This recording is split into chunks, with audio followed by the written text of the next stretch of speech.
Hello বন্ধুরা, চলে আসছি নতুন একটি ভিডিও নিয়ে। তো আজকের ভিডিওর টপিকটি হলো শোল্ডার নিয়ে। তো শোল্ডারের মেন মাসল হলো ডেল্টয়েড। তো ডেল্টয়েডে আবার তিনটি হেড থাকে।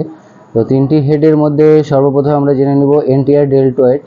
তো এন্টিয়ার ডেল্টয়েডের আবার যেটাকে আমরা ফ্রন্ট হেড বলে থাকি।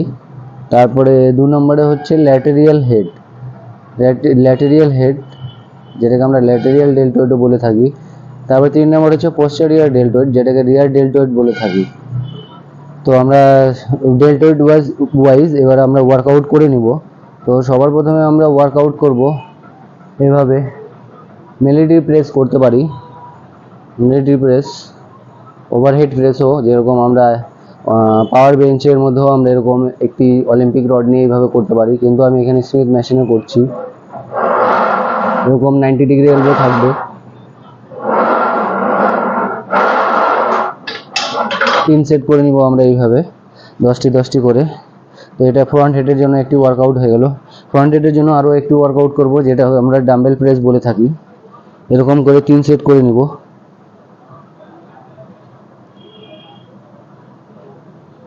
যেটা আমাদের ফ্রন্ট হেডকে হিট করে, এন্টেরিয়র ডেল্টয়েড বলে থাকি।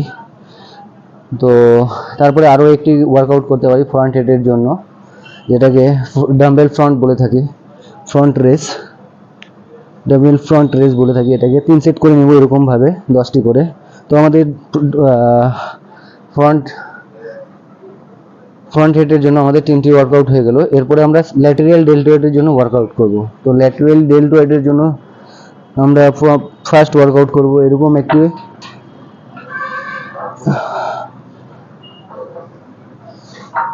3 সেট এরকমভাবে 10টি করে।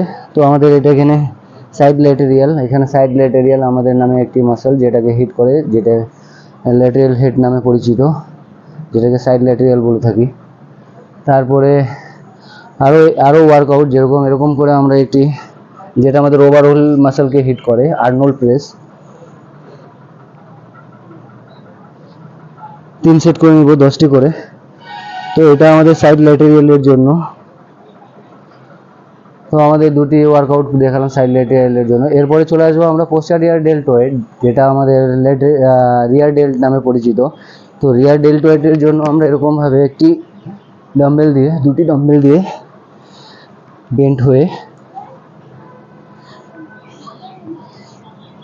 বেন্ট ডাম্বেল রেজ করতে পারি।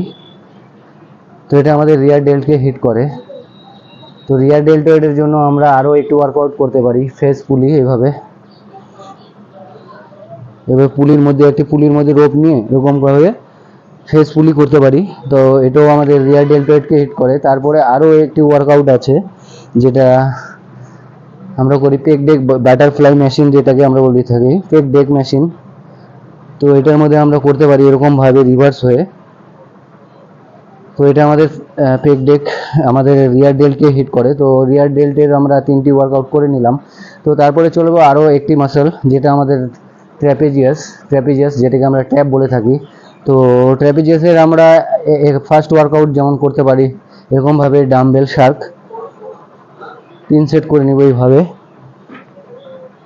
10 করে 3 সেট। এটা আমরা ট্র্যাপিজিয়াসের জন্য, ট্যাপ মাসলের জন্য আমাদের একটি ওয়ার্কআউট হয়ে গেল। তারপরে আরও একটি ওয়ার্কআউট করতে পারি।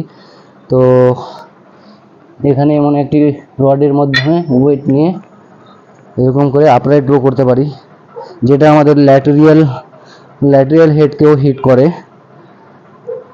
এরকমভাবে 90 ডিগ্রি এলবো,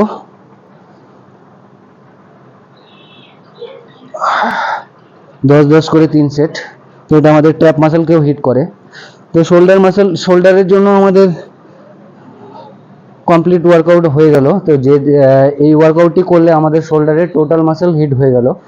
তো সেম ভেরিয়েশন ওয়ার্কআউট যেমন 3 সেট করে আমি দেখালাম, কিন্তু 3 সেট করার কোনো দরকার নেই। তো 3 সেট করলে সাধারণত কি হয়, আমাদের যে এখানে রোটেটর কাপ, যে শোল্ডার ব্লেড, এখানে ইনজের্ড হওয়ার চান্স থাকে। তো সেম ভেরিয়েশন ওয়ার্কআউট করার দরকার নেই, যদিও করো তো 2টার থেকে বেশি করা উচিতই নয়।